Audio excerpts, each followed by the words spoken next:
हमारे इस चैनल मैथिली गंगा को लाल बटन दबाकर सब्सक्राइब करें व घंटी के निशान का बटन दबाएं ताकि सभी नए वीडियो आप तक तुरंत पहुंचे बिल्कुल मुफ्त।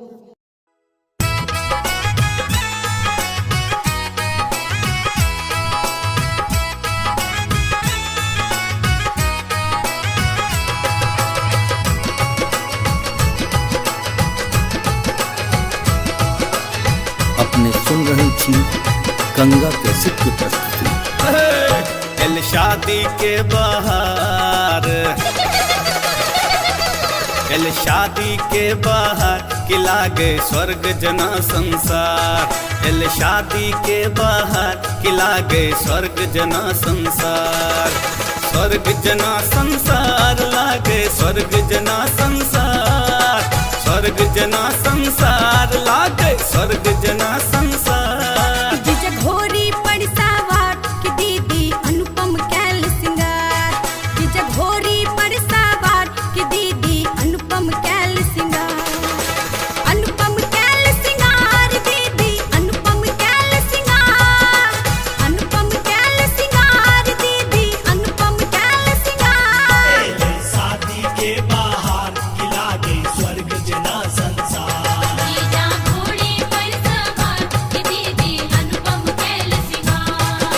शादी के बाहर कि लागे स्वर्ग जना संसार।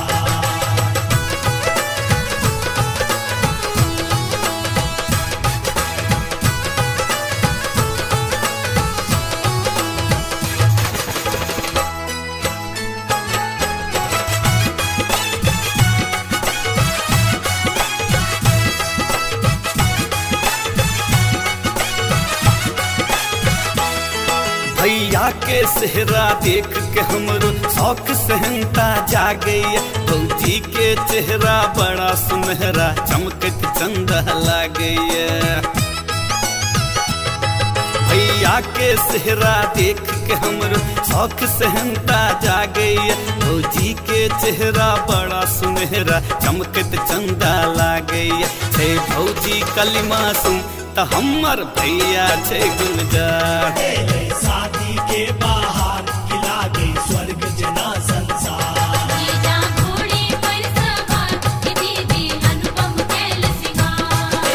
शादी के बाहर कि लागे स्वर्ग जना संसार।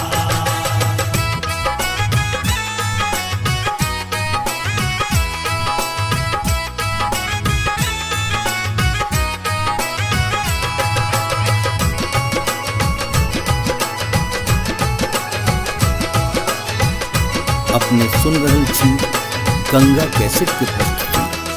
दीदी के ललका जोरा कंगन स्वर्ग परीसन लागई। जीजा के पाग धोती कुर्ता सब हक मन के भावई है। दीदी के ललका जोरा कंगन स्वर्ग परीसन लागई। जीजा के पाग धोती कुर्ता सब हक मन के भावई। जय जीजा कमलक फूल तो हमर दीदी छै कचनार। शादी के बाहर कि लागे स्वर्ग जना संसार।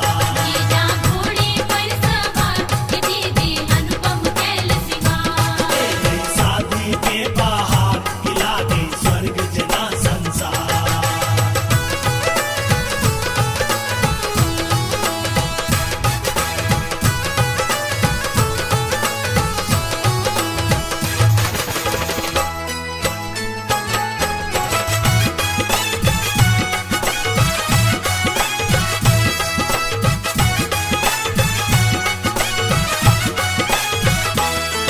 ई सुंदर जोड़ी मनमोहन कुदरत सौ बन क आयल छे। शादी सन अनुपम नवल घड़ी सब जन के मन हर्षायल छे। ई सुंदर जोड़ी मनमोहन कुदरत सौ बन क आयल छे। शादी सन अनुपम नवल घड़ी सब जन के मन हर्षायल छे। आज मंगल दिन की परिछन गायब रहल संसार।